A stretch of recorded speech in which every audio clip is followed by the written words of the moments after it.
I'm just going to show you how the voltage converter or the power converter in the motorhome, how it uses a lot of power. So right now, battery is at 23%, 21, it drops down to 17%. And this thing was starting to beep.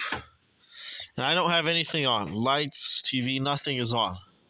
Just from the usage of the converter in the motorhome. So the motorhome had basically an old-fashioned inverter, and it converts the 120 volts from the mains, or 220 volts, to the 12 volts DC to operate the lights, the water pump, and a few other appliances in the motorhome.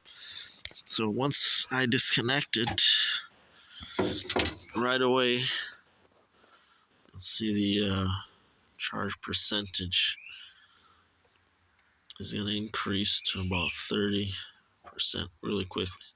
So it almost doubles right away.